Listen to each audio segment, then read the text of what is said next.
你會唔會覺得自己唔夠外向，唔夠健談，唔夠搶眼？細個上堂嗰陣唔敢舉手講嘢，大個咗工作嗰陣開會又冇主動講嘢，聚會嗰陣寧願聽多過講。社會成日都讚賞嗰啲能言善道、主動爭取嘅人，但係內向者係咪真係等於弱勢呢？今日要介紹呢本專係為內向人士寫嘅書《安靜就是力量》。作者 Susan Cain 用科學、古仔同埋親身經驗話你知，唔出聲唔代表係冇力量㗎。Susan Cain 哈佛法學院畢業，佢本來係律師，後來轉做作家同埋演講者。佢自己就係一個典型嘅內向者。喺職場打滾多年，佢發現內向者成日都要扮外向先會被重視，但係呢種強迫唔單止令到佢唔自在，仲會掩蓋咗佢原本嘅優勢。於是佢開始研究心理學、神經科學、教育學嚟寫出呢本書，幫助咗全球幾千個好靜但係好犀利嘅人揾翻自己嘅聲音。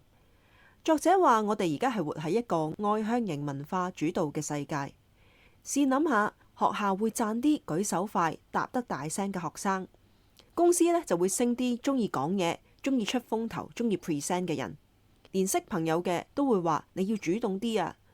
咁內向者點算啊？咪成日都俾人話唔夠積極、太被動、唔識得社交咯。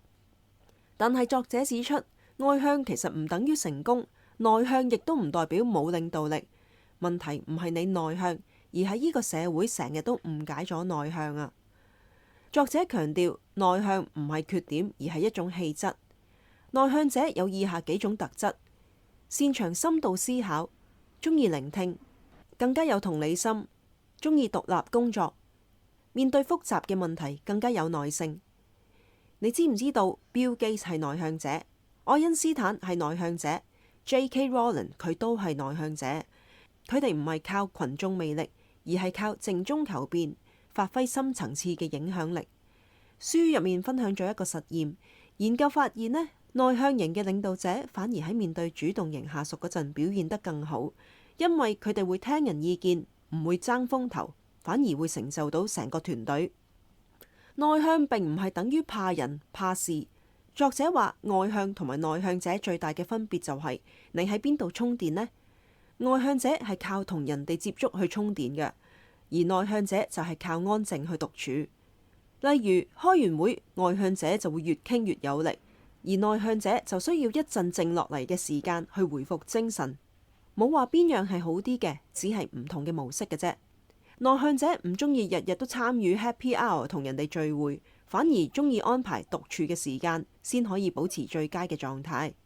書入面有好多實用嘅建議俾內向者，幫助內向者唔改變性格，但係提升影響力。第一，準備係你嘅最大優勢。內向者通常唔會即時發言，但係只要事前有準備，都可以講出一針見血嘅觀點。第二，靠寫作去表達思想。